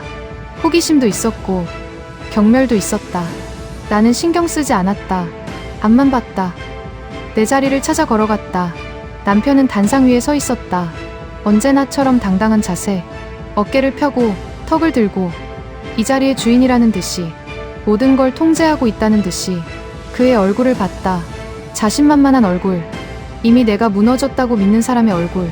가계부도 빼앗았고 고소장도 넣었으니까 이제 끝났다고 생각하는 얼굴. 그 표정을 보면서 생각했어요. 저 사람은 아직 몰라요. 내가 뭘 가져왔는지. 남편이 마이크 앞에 섰다. 헛기침을 했다. 그럼 안건을 상정하겠습니다. 그의 목소리는 흔들림이 없었다. 낮고 단단한 목소리. 35년 동안 이 회사를 이끌어온 목소리. 회의가 시작됐다. 서류가 배포됐다. 숫자들이 화면에 떴다. 나는 그 순간까지 자리에 앉아 있었다. 조용히, 움직이지 않고 아무도 내가 일어날 거라 생각하지 않았다. 잠깐만요. 내 목소리가 회의장을 가로질렀다. 낮았다. 하지만 분명했다. 마이크 없이도 들렸다. 수백 명이 앉아있는 회의장에서 내 목소리가 울렸다. 모든 시선이 나에게로 향했다. 고개들이 돌아갔다. 웅성거림이 멈췄다. 남편의 시선이 나에게로 왔다. 그 눈빛에 처음으로 당황이 섞였다. 예상 못한 일이 벌어졌다는 눈빛. 뭐 하는 거야? 라고 묻는 눈빛. 여보, 지금 뭐? 나는 그의 말을 끊었다. 일어섰다. 의자가 뒤로 밀렸다. 가방을 열었다. 그 안에는 30년이 들어있었다. 서류 묶음을 꺼냈다. 금고에서 가져온 것들. 이중장부, 해외 법인 계약서, 차명 계약서, 그리고 한 가지 더. 가계부. 박 씨가 가져다 줬어요. 예전에 회장님이 태우려고 하던 걸. 제가 보관했다 가져왔습니다라고 했어요. 그 사람이 마지막까지 저를 도와준 거예요. 얼룩진, 낡은, 모서리가 다른 가계부. 그러나 한 줄도 지워지지 않은 기록. 30년의 기록. 나는 단상 앞으로 걸어나갔다. 사람들 사이를 지나갔다. 시선들을 뚫고 지나갔다. 다리가 후들거렸다. 무릎이 떨렸다. 하지만 멈추지 않았다. 단상 앞에 섰다. 마이크가 있었다. 남편의 마이크. 나는 그것을 잡았다. 이건 제 남편의 회사 기록이 아닙니다. 사람들의 웅성거림이 일었다. 의자가 삐걱거리는 소리. 속삭이는 소리. 이건 제가 대신 살아온 인생의 기록입니다. 나는 가계부를 들어 올렸다. 모두가 볼 수 있게. 30년 동안 저는 매일 밤 이것을 썼습니다. 날짜, 금액, 이름, 이유. 페이지를 넘겼다. 종이 넘기는 소리가 마이크에 잡혔다. 처음에는 단순한 가계부였습니다. 생활비, 학원비, 병원비. 또 넘겼다. 그러다 이상한 항목들이 생기기 시작했습니다. 나는 한 페이지를 펼쳐 보였다. 2003년 4월 3천만 원 합의금 내연녀 정리. 웅성거림이 커졌다. 누군가 헛기침을 했다. 2007년 9월 5천만 원 해외 송금 개인 계좌. 또 넘겼다. 2015년 12월 1억 원 해외 유학비 명목. 실제로는 나는 남편을 봤다. 그의 얼굴이 하얘지고 있었다. 또 다른 여자의 생활비였습니다. 회의장이 술렁거렸다. 기자들이 펜을 움직이기 시작했다. 카메라 셔터 소리가 들렸다. 나는 금고에서 꺼낸 서류들을 테이블 위에 올렸다. 이건 이중장부입니다. 회사 공식 장부와 다른 숫자들. 서류를 펼쳤다. 이건 해외 법인 계약서입니다. 제 아이들 이름이 적혀 있습니다. 아이들이 동의한 적 없는 계약서. 또 다른 서류를 꺼냈다. 그리고 이건 차명 계약서입니다. 제 이름이 적혀 있습니다. 나는 그 서류를 높이 들었다. 여기 서명이 있습니다. 제 이름으로 된 서명. 잠시 멈췄다. 숨을 들이쉬었다. 하지만 이건 제가 쓴 게 아닙니다. 회의장이 조용해졌다. 숨소리만 들렸다. 수백 명의 숨소리. 횡령한 사람은 저가 아닙니다. 내 목소리가 울렸다. 마이크가 필요 없을 정도로. 저는 시킨 대로 정리했을 뿐입니다. 35년 동안 남편이 이 소리를 질렀다. 그만둬! 그 목소리는 분노가 아니었다. 공포였다. 모든 게 무너지고 있다는 걸 아는 사람의 공포. 그가 단상에서 내려오려 했다. 하지만 옆에 있던 임원이 팔을 잡았다. 멈추라는 듯이. 더 나쁘게 만들지 말라는 듯이. 나는 그를 보지 않았다. 대신 회의장 뒤쪽을 보았다. 아이들이 앉아있는 쪽. 변호사가 데려온 아이들. 증인으로 불려온 아이들. 큰아들의 눈은 이미 젖어 있었다. 눈물을 참으려 했지만 참아지지 않는 눈. 턱을 꽉 깨물고 있었다. 딸아이는 입술을 깨물고 있었다. 피가 날 것 같을 정도로. 손은 무릎 위에서 떨리고 있었다. 나는 그 아이들을 향해 말했다. 너희를 지키기 위해 나는 아무 말도 하지 않았다. 그 말에 딸아이가 고개를 숙였다. 어깨가 떨렸다. 울고 있는 것 같았다. 너희가 아빠를 존경하게 하려고, 우리 가정이 무너지지 않게 하려고 나는 35년 동안 참았다. 목소리가 떨렸다. 하지만 멈추지 않았다. 하지만 이제는 그럴 수가 없다. 나는 마지막 페이지를 펼쳤다. 가계부의 맨 마지막 장. 어젯밤 적은 기록. 어젯밤 저는 마지막 기록을 남겼습니다. 페이지를 보여줬다. 오늘 나는 그림자를 벗는다. 그 문장을 읽었다. 소리 내어 오늘 나는 그림자를 벗는다. 회의장에 숨소리만 남았다. 아무도 말하지 않았다. 아무도 움직이지 않았다. 남편은 의자에 주저앉았다. 다리에 힘이 풀린 것처럼 얼굴이 하얗게 질려 있었다. 그 순간 그는 더 이상 거인이 아니었다. 더 이상 이 회사의 주인이 아니었다. 그냥 들통난 범죄자였다. 무너진 남자였다. 나는 가계부를 내려놓았다. 테이블 위에 천천히 그리고 마이크를 향해 말했다. 이제 어떤 이름으로 불리든 상관없습니다. 목소리가 떨리지 않았다. 이상하게 나는 엄마였고, 아내였고, 며느리였고, 그림자였습니다. 숨을 들이쉬었다. 마지막 말을 위해 오늘부터는 증인으로 살겠습니다. 침묵. 깊은 침묵이 회의장을 덮었다. 샹들리에 빛만 반짝거렸다. 수백 명이 앉아 있었지만 아무 소리도 나지 않았다. 그 침묵이 판결이었다. 아이들이 자리에서 일어났다. 천천히, 조심스럽게 사람들 사이를 지나 내 쪽으로 걸어왔다. 큰아들이 먼저 다가왔다. 얼굴이 눈물로 젖어 있었다. 더 이상 숨기지 않았다. 30대 남자가 사람들 앞에서 울고 있었다. 그가 말했다. 목소리가 갈라졌다. 엄마, 그 한 단어에 내가 살아온 30년이 한꺼번에 쏟아졌다. 새벽에 일어나 밥 짓던 날들, 아이들 도시락 싸던 날들, 열나는 아이 없고 병원 뛰어가던 날들, 학교 상담 가던 날들, 대학 원서 쓰던 날들, 결혼식 준비하던 날들, 그 모든 날들이 엄마라는 한 단어에 담겨 있었다. 나도 눈물이 났다. 참으려 하지 않았다. 더 이상 참을 필요가 없었다. 딸아이가 내 손을 잡았다. 두 손으로. 꼭 며칠 전 떨리던 손이었다. 엄마, 우리 괜찮은 거지? 하면서 떨리던 손. 지금도 떨리고 있었다. 하지만 다른 떨림이었다. 두려움이 아니라 감정의 떨림. 엄마. 다른 말을 잊지 못했다. 입을 열었다 닫았다. 말하고 싶은 게 많았지만 어디서부터 해야 할지 모르는 것처럼 미안해요. 그 말이 나왔다. 작은 목소리로. 엄마가 아빠 편인 줄 알았어요. 엄마가 나약한 줄 알았어요. 미안해요. 나는 딸의 손을 꼭 쥐었다. 괜찮아. 그 말밖에 할 수 없었다. 하지만 그것으로 충분했다. 딸은 내 손을 놓지 않았다. 이번에는 회의장이 웅성거리기 시작했다. 사람들이 움직였다. 기자들이 달려왔다. 카메라 플래시가 터졌다. 질문들이 쏟아졌다. 사모님, 지금 심정이 어떠십니까? 회장님과 이혼하실 건가요? 이 서류들 경찰에 제출하실 건가요? 나는 대답하지 않았다. 아이들 손을 잡고 회의장을 빠져나왔다. 사람들 사이를, 플래시 사이를, 질문들 사이를. 문을 열고 나왔다. 복도가 조용했다. 형광등 불빛이 차갑게 비추고 있었다. 뒤에서 남편의 목소리가 들렸다. 멀리서. 이게 뭐 하는 짓이야? 돌아와! 나는 돌아보지 않았다. 엘리베이터 앞에 섰다. 버튼을 눌렀다. 기다렸다. 아이들이 옆에 서 있었다. 아무 말도 하지 않았다. 하지만 거기 있었다. 내 옆에. 엘리베이터가 도착했다. 문이 열렸다. 안으로 들어갔다.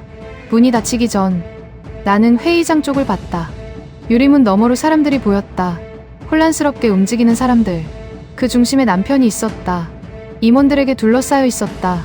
문이 닫혔다. 그날 나는 모든 걸 잃었어요. 엘리베이터가 내려가기 시작했다. 숫자가 줄어들었다. 15, 14, 13점.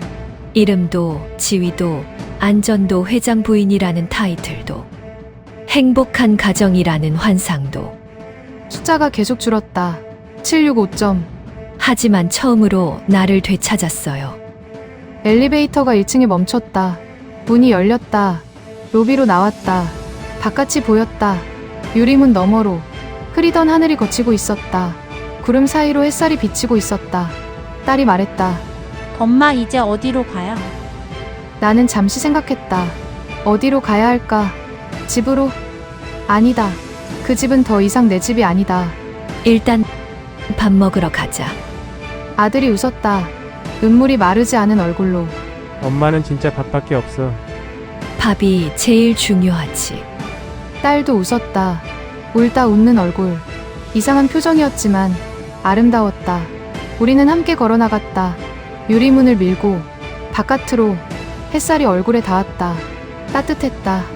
오랜만에 느끼는 따뜻함이었다. 그날 나는 그림자에서 벗어났어요.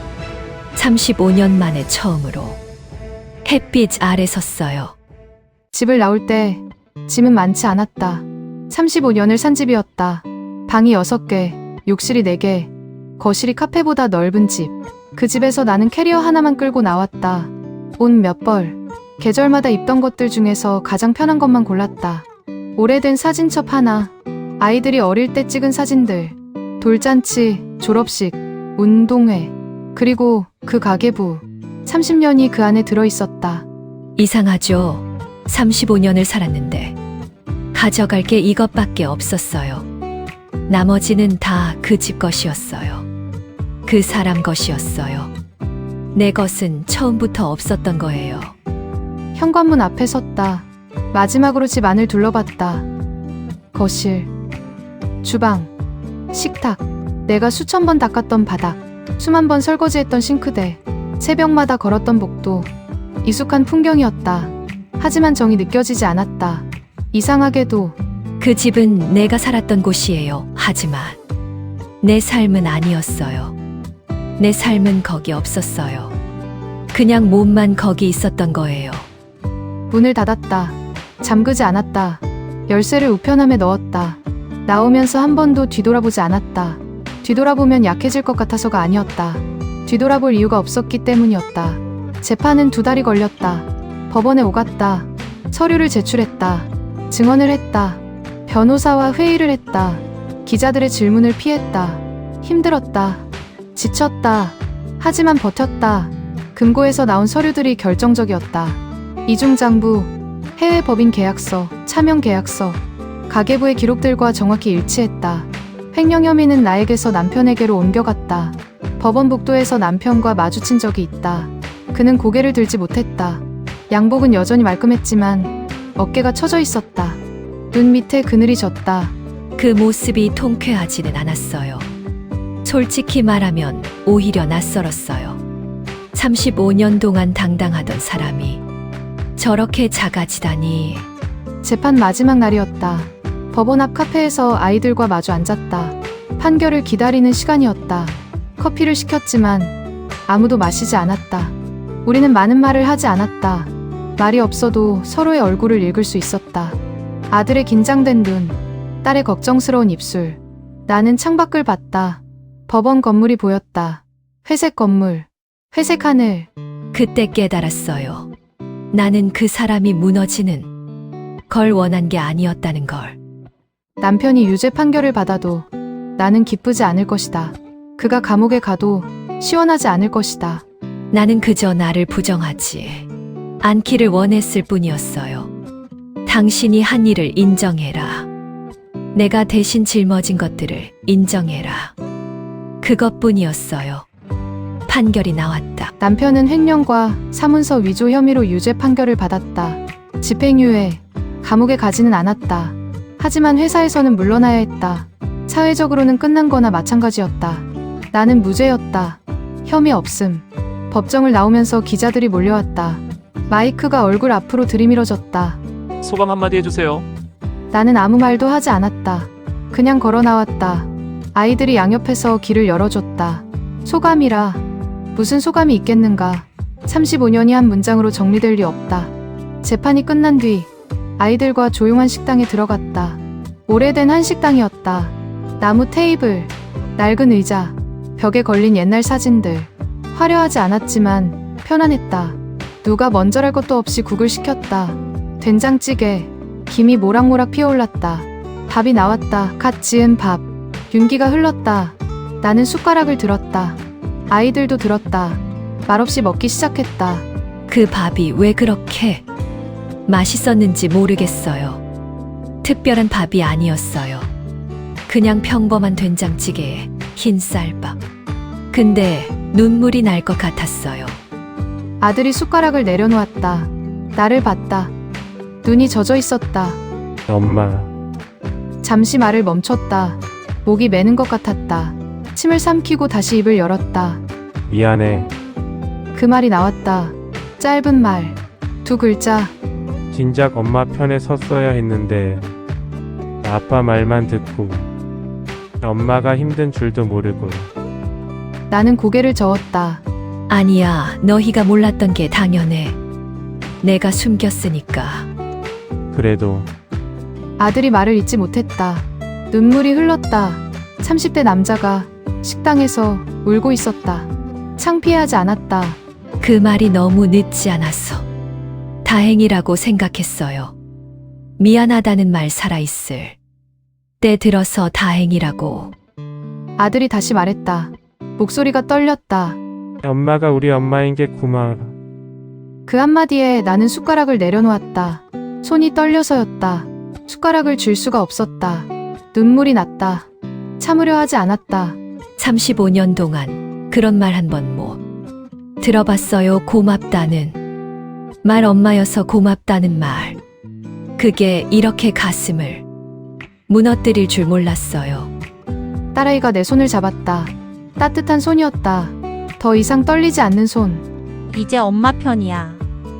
나는 고개를 끄덕였다. 말이 나오지 않았다. 그냥 끄덕였다. 그 말이 약속이 아니라 선언처럼 들렸어요. 이제부터는 엄마 편이야. 과거가 아니라 미래의 이야기. 그게 더 의미 있었어요. 식당을 나왔다. 해가 지고 있었다. 하늘이 주황색으로 물들어 있었다. 아이들과 나란히 걸었다. 천천히, 아무 말 없이. 나는 아이들을 다시 키우지 않을 거예요. 그건 끝났어요. 이미 다 컸으니까. 횡단보도에서 신호를 기다렸다. 빨간불이었다. 대신 함께 살아갈 거예요. 엄마와 자식이 아니라 어른과 어른으로. 그 차이를 나는 이제 알아요. 신호가 바뀌었다. 파란불. 함께 걸어갔다. 작은 집으로 이사했다. 원룸도 아니고 대저택도 아닌 방 2개짜리 작은 아파트. 오래된 건물이었지만 깨끗했다. 베란다가 있었다. 아침마다 햇빛이 천천히 들어왔다. 동양이라 아침 해가 비쳤다. 커튼 사이로 빛이 스며들면 천천히 눈이 떠졌다. 예전에는 알람이 울리기 전에 일어났어요. 새벽 5시 어두움 속에서 밥 짓고 도시락 싸고. 지금은 달라요. 해가 뜨면 일어나요. 급할 이유가 없으니까. 은행에 갔다. 창구에 앉아 서류를 작성했다. 통장을 만들었다. 내 이름으로, 평생 처음으로. 성함이 어떻게 되세요? 김숙자입니다. 내 이름을 말했다. 누구누구 씨 부인이 아니라, 회장님 사모님이 아니라 그냥 내 이름. 서류에 사인했다. 손이 어색했다. 내 이름을 공식 서류에 쓰는 게 익숙하지 않았다. 35년 동안 남편 이름 옆에만 썼으니까. 근데 기분이 좋았어요. 어색하지만 좋았어요. 내 통장이라는 게 생긴 거예요. 내 돈을 넣을 수 있는 곳. 마트에 갔다. 장바구니를 들고 천천히 걸었다. 과일 코너, 채소 코너, 정육 코너. 예전에는 빠르게 움직였다. 뭘 사야 하는지 목록이 있었다. 남편이 좋아하는 것, 아이들이 좋아하는 것, 손님 접대용. 내가 좋아하는 건 목록에 없었다. 지금은 달랐다. 딸기가 눈에 들어왔다. 빨갛고 탐스러운 딸기. 예전에는 비싸다고 안 샀다. 남편이 딸기를 별로 안 좋아해서 나는 딸기를 집었다. 장바구니에 넣었다. 내가 먹고 싶으니까. 그 이유면 충분했어요. 집에 돌아왔다. 딸기를 씻어서 접시에 담았다. 베란다 의자에 앉았다. 딸기를 하나 집어 입에 넣었다. 달았다. 새콤하고 달았다. 창밖을 봤다. 작은 공원이 보였다. 아이들이 뛰어놀고 있었다. 할머니가 벤치에 앉아 있었다. 평범한 풍경이었다. 하지만 아름다워 보였다. 아무도 나에게 묻지 않았어요. 회장님 사모님이시죠? 그 질문이 사라진 세상은 조용했어요. 그리고 편안했어요. 요즘 나는 천천히 걷는다. 아침에 공원을 산책한다. 벤치에 앉아 커피를 마신다. 비둘기가 지나가는 걸 본다. 아이들이 뛰어노는 걸 본다. 급할 이유가 없다. 쫓기지 않는다. 누구 눈치도 보지 않는다. 예전에는 항상 뛰었어요. 시간에 쫓기고 사람에 쫓기고. 지금은 천천히 걸어요. 내 속도로. 가끔 밤에 생각한다. 베란다 의자에 앉아 불빛 꺼진 창밖을 보며 조금 더 일찍 나를 지켰다면 어땠을까? 30년 전에 용기를 냈다면, 20년 전에 떠났다면, 10년 전에 입을 열었다면, 후회가 밀려올 때가 있다. 잃어버린 시간이 아깝다. 돌아오지 않을 젊음이 아깝다. 하지만 곧 이렇게 생각을 바꿔요. 고개를 든다. 별이 보인다. 도시의 불빛 사이로 희미하게. 지금이라도 늦지 않았어요. 나는 아직 살아 있어요. 느끼고 생각하고 선택할 수 있어요. 그게 중요한 거예요. 주말이면 아이들이 온다. 큰아들은 손주를 데리고 온다. 손주가 내 무릎에 앉아 가르르 웃는다. 딸은 케이크를 사온다. 내가 좋아하는 딸기 케이크. 함께 밥을 먹는다. 내가 차린 밥. 된장찌개, 계란말이, 김치. 특별하지 않은 밥상. 하지만 웃음이 있는 밥상. 할머니, 이거 맛있어. 그래? 더 먹어. 손주에게 반찬을 집어준다. 아들이 웃는다. 딸이 사진을 찍는다. 이런 순간들이 이제는 내 거예요. 누구 것도 아닌 내 것. 아이들이 돌아간 뒤 혼자 설거지를 한다. 예전에는 설거지가 싫었다. 끝없는 노동처럼 느껴졌다. 지금은 다르다. 물소리를 들으며 생각한다. 오늘 있었던 일들을. 설거지를 마치고 커피를 내린다. 베란다 의자에 앉는다. 커피를 훌쩍인다. 창밖을 본다. 밤하늘이 보인다. 별이 몇 개 보인다. 이 모든 순간이 이제는 내 것이에요. 가계부는 아직 가지고 있다. 책장 맨 아래 칸에 놓아뒀다. 더 이상 쓰지는 않는다. 기록할 필요가 없으니까. 하지만 버리지도 않았다. 가끔 꺼내본다. 낡은 표지, 발행 글씨, 30년의 무게. 이건 내가 살아온 증거예요. 힘들었던 시간의 증거. 버티었던 시간의 증거. 버리고 싶지 않아요. 마지막 페이지를 본다. 내가 썼던 문장. 오늘 나는 그림자를 벗는다. 그 아래 새로운 문장을 적었다. 이사 오던 날. 오늘부터 나로 산다. 오늘도 아침이 밝았다. 베란다로 햇빛이 들어온다. 커튼 사이로 빗줄기가 비친다. 나는 천천히 일어난다. 기지개를 켠다.